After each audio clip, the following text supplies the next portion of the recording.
welcome back to BookTube with Amy. Today is going to be our first episode in the new series, Book 101. Dun, dun, dun, dun. So, for anybody who doesn't know what Book 101 is, because I appreciate this is the first time we've done a Book 101 on BookTube with Amy, me and Simon have very drastically different views on classics. I tend to really enjoy them. And I see them for what they are. Really dull. And we read the classic together and then we sit down and we debate it. And if the book itself or my opinions and arguments on the book manages to sway Simon that actually it has merit, then it doesn't go into the dreaded Book 101 where we need to all forget about it ever. Dun, dun, dun, dun, dun, dun, dun. It was a feature we did when the channel was actually BookTube with Simon, and the videos are still up in the Book 101 playlist, so if you want to go back and check them out then you can. But the classic we are debating today... Oh, I see. This is how it goes. Scrub my content, keep my views. Hey, only the ones I was actually in. Thank you very much. We are going to be debating Jude the Obscure by Thomas Hardy, and this is for Scott over at Gunpowder Fiction and Plot. This is one of his favourite Hardy novels and one that he has recommended to me a bajillion times, and so I thought I would also force Simon to read it and it would be fun for Scott to watch us debate it. So would you like to start? What was your overall thoughts on the book first of all, before we jump into like proper debate points? I mean, I need to declare a conflict of interest. Right. I have family connections to Jude the Obscure. Yes, it does, in fairness. So, this book was adapted into a movie called Jude, Which I've never seen actually. which she's never seen actually. Not relevant, but she chucked it in. Called Jude, starring former Doctor Who Christopher Eccleston and former / future Doctor Who David Tennant and my Auntie Jeanette. The world renowned Auntie Jeanette.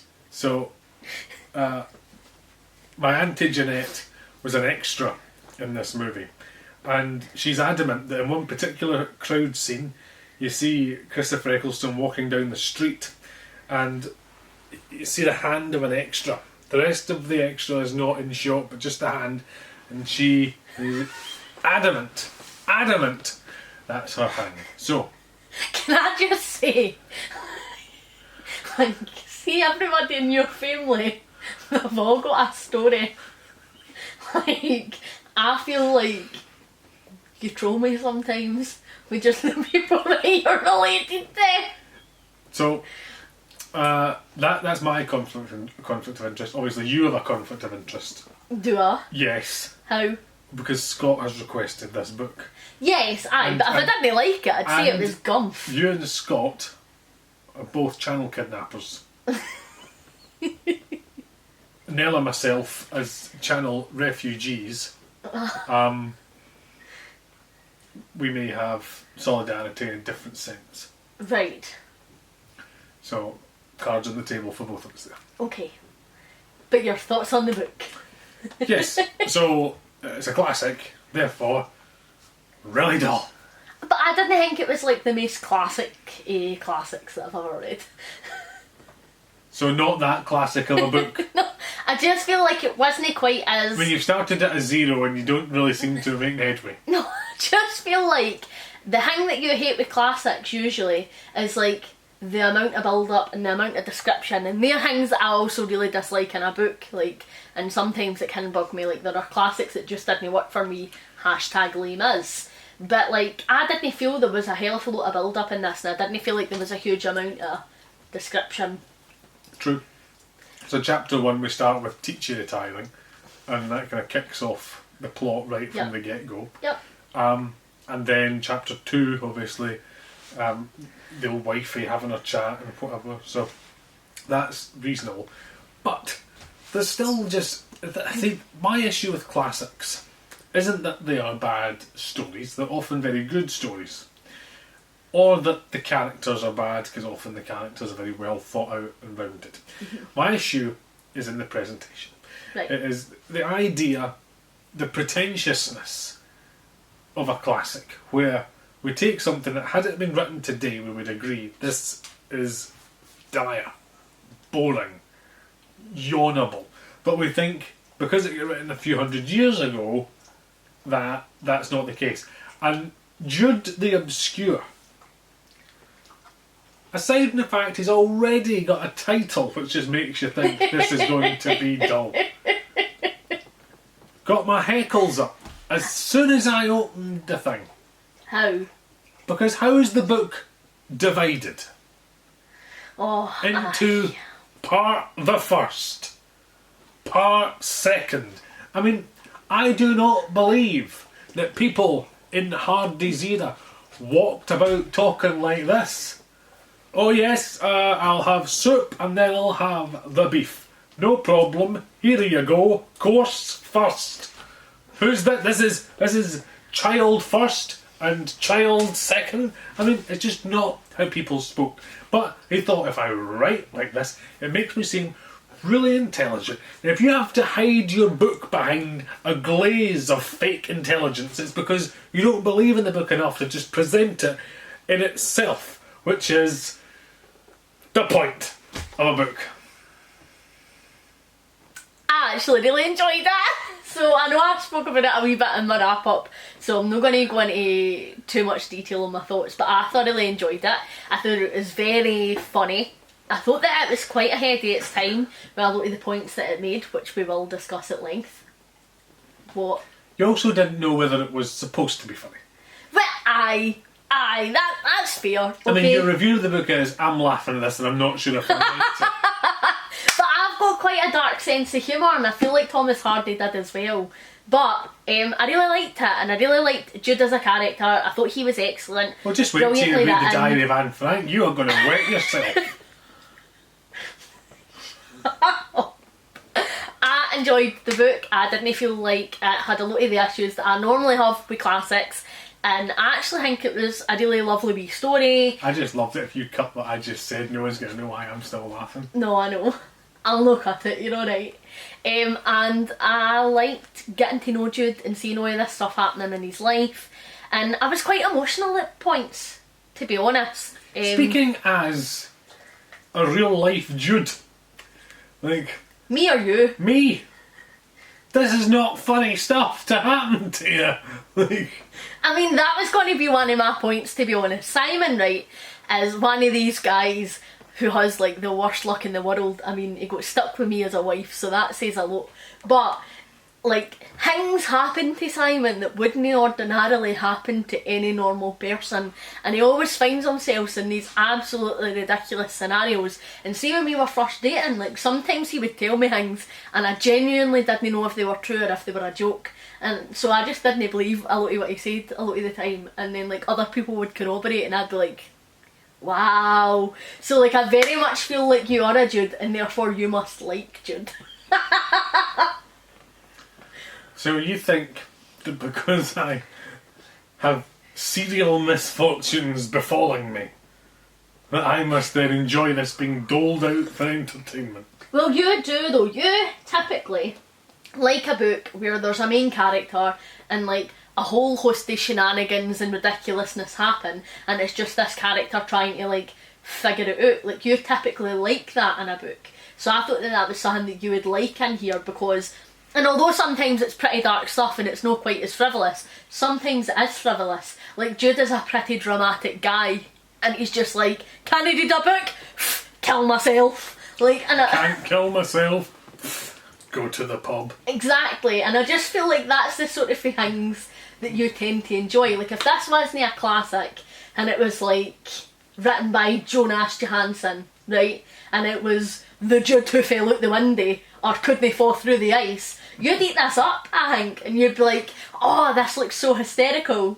So why do you think that the fact that it's written in a pretentious manner adds something to the book? I don't think it does add anything to the book. I'm not fussed about the manner that this is written. Like, as much as I did enjoy the story, I enjoyed it far more much far much more for the story than I did for the writing style. I don't think that the writing style is amazing, and I have already been told by Jen over at Jen the Librarian to no read another Thomas Hardy, because apparently they do get quite descriptive and she knows that I'm not going to enjoy that. But did that not then take you out of the experience of reading the book? No, because Jude was just such a cracking character. So I feel like this was just such a, I don't know, maybe I had a wee soft spot for him for that reason. But I was always just so focused on Jude that I genuinely couldn't wait to find out what happened to him next. And like at points, I was like, oh, I need to keep reading because I need to know what happens to you next, and I was excited about it. And then at other points I was like, I need to keep reading because I didn't know what's going to happen to you next. Like, and I'm gutted for you about it. Like, and I just was enthralled. I really enjoyed it. That gripped me. What do you think about the social commentary in Jude? I really like the social commentary. I think that there are quite a lot of books, classics, about women who maybe didn't fit the social mould. So you've got your Little Women, you know, you've got your Pride and Prejudice where Lizzie Bennet is quite off the beaten track, both of which I love. And I feel like this is the first time that I've really read a book about a guy who maybe doesn't really fit that social convention that isn't Scrooge and everybody hates him.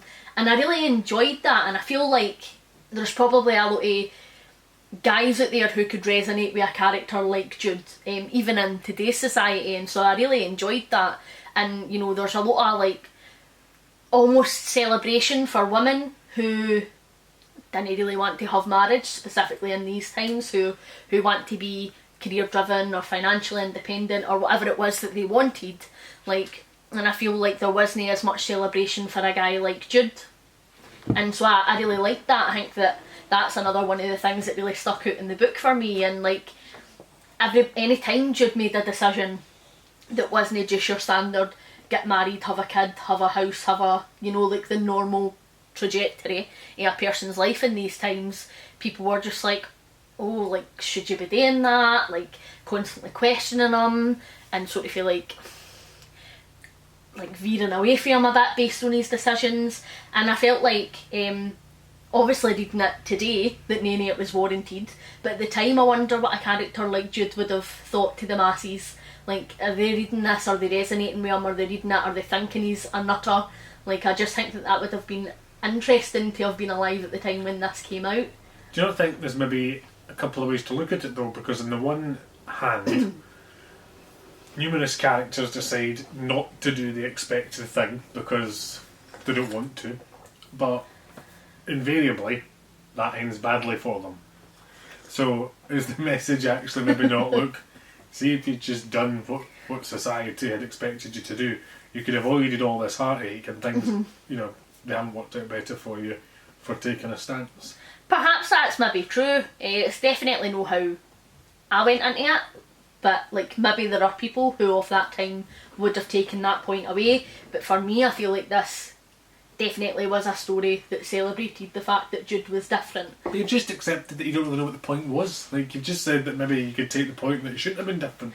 No, that's fair, but then every book's subjective, is it no? Every book's subjective, but authors make points sometimes, and if the author's making a point, and you know, in previous 101s you've spoken about how the author is making a point. You spoke about Mary Shelley and the point that she was making and what a big deal that was.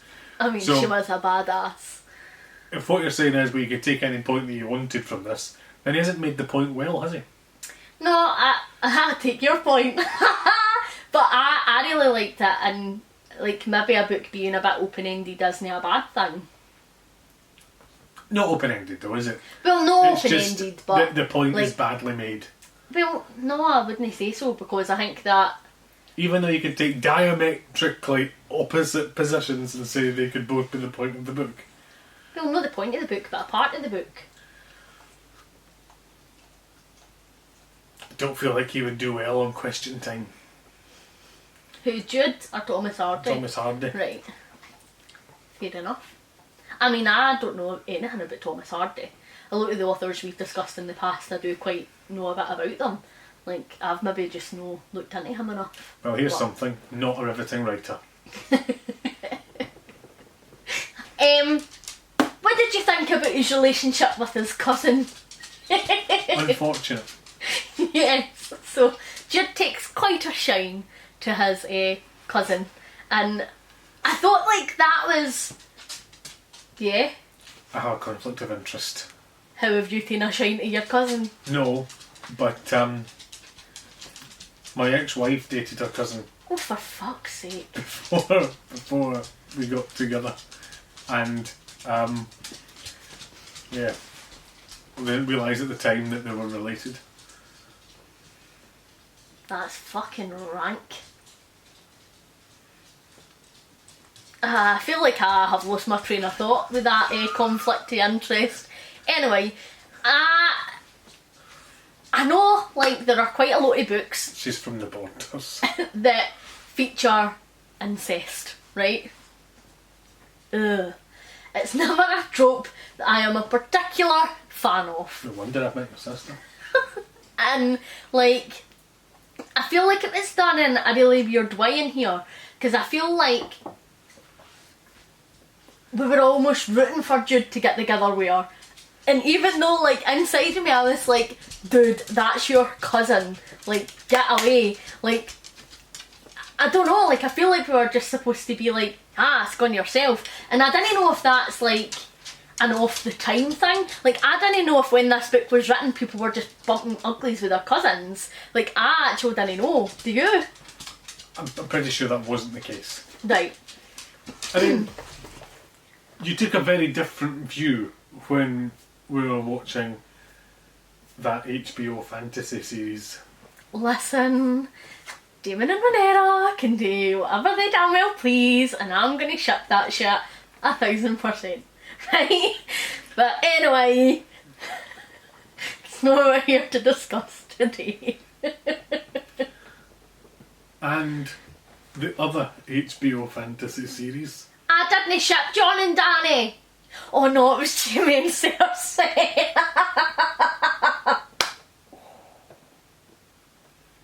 So all we're establishing is a pattern of you being apparently, pro-incest. I wasn't in here. I did feel like his relationship with his cousin was quite creepy. I feel like the way that he watched her, like, and essentially got to know her from afar was very creepy, and I found it very odd. I didn't ship them in here, so like when they did actually get together I was like, this will only end in disaster. Like, I don't ship it. How did you feel about it? Well, you're not really selling this book now, are you? I still enjoyed the book. I mean, basically the same as what you said. Fairly creepy. And then I think the ending was pretty shocking. Certainly the book didn't go where I expected it to go. I think that it definitely got a lot darker as the book went on in terms of its themes. At the beginning it was just like Jude being a wee bit over dramatic and finding things a wee bit harder than he should have maybe, and not really knowing how to express or deal with that properly. Isn't the most resilient bloke, but then life definitely teaches him resilience, and it definitely takes a much darker turn. So you have a conflict of interest at what about the end of this book? I have a conflict of interest. I too got darker for a period. I dyed my hair black in 2007. Right. And it didn't go well. I resembled a German dictator who is not popular. I mean, in fairness, I have saw pictures of you with black hair and you weren't looking the most handsome. So, you know, things getting darker and that being uncomfortable. Conflict of interest, yeah. I feel like the end of this book was quite shocking, and The whole book was quite shocking. oh, very good, Jude. It wasn't how I expected it to end. I think that a lot of classics tend to try and have like a happy ending. You know, by the end of Little Women, all the lassies are happy and settled. At the end of Pride and Prejudice, everybody's together. You know, like at the end of bloody A Christmas Carol, Scrooge is all happy and hunky-dory again. I feel like there was definitely like a this happens, happy ending pattern to a lot of classics. Like, this book does nae have a happy ending. You mentioning Bloody Christmas Carol just reminded me about the fact that there was a slasher Winnie the Pooh out recently. Yes, there was. I have not saw that. Anyway, I just feel like that was very different, and the end of this book, like, I wasn't greeting at the end of the book, but I definitely did have a big lump in my throat. Like, I was so nearly there. And I just think that was quite shocking for a book of the time, because I do think, like, they always say this in marketing, right, that if the end of a book or the end of a film has sort of like a happy uplifting message at the end of it, then people tend to rate it a wee bit higher because that's what they remember, and they didn't remember the bits of it that they actually didn't enjoy. And I know that you didn't enjoy this whole book, so this point's maybe going to be a bit moot, but I just think that it was really brave of Thomas Hardy to give the ending of this book and no have it be like a happy ending, and for it to be quite as shocking as it was. And I think that to then no go on and give any answers after that, like, and just have it end where it did, I actually really enjoyed it. It had such an impactful ending, but I didn't feel like there was unanswered questions or anything for me, and I liked that it chose to do something different and not just have it be a happy ending, because I don't think that you could wrap a book up like this and have a happy ending. And so I wasn't really sure where we were going to go, because if you just squeeze something in at the end for them all to live happily ever after, I don't think that I would have really bought into it, and I wouldn't have believed it. So I like that he just stuck by his miserable stance. And yeah, you tend to cop out and do something like Mary Shelley, for example. Listen, let's not be getting into Frankenstein. You liked Frankenstein. I hated Frankenstein. You say that, but you didn't. You didn't. You like Dracula, you must like Frankenstein. Oh, Dracula's great. It does confuse everyone that I like Dracula, but I don't. You know. And people will love Frankenstein a hell of a lot more than Dracula. Most people think Dracula's boring, and that's the one you liked. Anyway, you did like Pride and Prejudice and all, so. Alright. Sum up, hit me with your verdict, yo. So, I mean, the points I made stand, notwithstanding my conflicts of interest. Which I appreciate you declaring so openly for the internet. Not sure your ex-wife will, but don't think she watches my channel. Who do you think it is that dislikes all your videos? Hi, Karen. I'll edit that bit out. No, you won't. So, yeah, to sum up, I have to accept that the storyline is quite farcical. I think you make a good point about had it been a Jonas Jonasson book or something, it could have found it quite funny that it's just more and more misery, unlikely cycles of doom befalling poor Jude. And I do think that the writing style is not as inaccessible as a lot of other classics, because you very quickly get into the action. The characters are actually quite well developed. You can tell different characters from the way they speak and so on. And I think some of the choices that he made were quite brave. I think the message, while there's obviously a lot of literature about what the message is, I think it could have been made better. And I think part the first is just unforgivable. However, on balance, I don't think it is bad enough to warrant the doom of Book 101. Buzzing. Is that just so that Scott will still be your pal? There is no pressure in this one, just to clarify. Well, like I say, as a fellow evacuee, Nell and I will be speaking in due course, I'm sure, about challenges of restarting channels. BookTube with Simon's coming back later in the year. Please subscribe.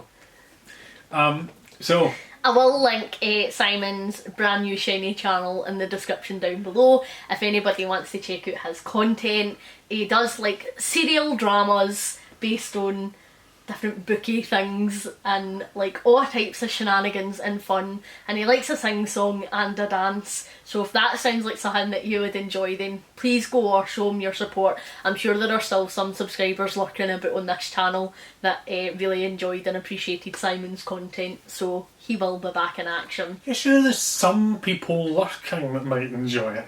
Like, the mainstream will totally detest it, but there might be somebody out there amongst the weeds. You know what I mean? That's how you're taking it. We could finally just end with a wee sing song, won't we? Hey Jude, don't look so sad. Just take a bad book and make it longer. Beautiful, absolutely beautiful. If there is a classic that you would like us to read and then debate for Book 101, please let us know down below. I have already pre-picked your next classic, and so I'm going to do a wee teaser. Later in the year, yes, we are going to be reading A Portrait of Dorian Gray. Oh no! That even sounds grey and boring. I really, really love it. It's one of my favourite classics, and I've been itching for a reread for quite a wee while. It's a book about a painting. Well, I mean, only in part. Oh. Only in part. Anyway, that's what we're going to be reading next for Book 101. But if there's anything you want to see us discuss, comment down below and let us know. Do you agree with me that it should have strayed out of Book 101? Do you agree with Simon at his pointless drivel? Let us know. Bon voyage. Thank you very much for watching. Hopefully you're enjoying everything that you're reading at the moment. Please like and subscribe if you haven't already, and I will catch you in the next one. Bye!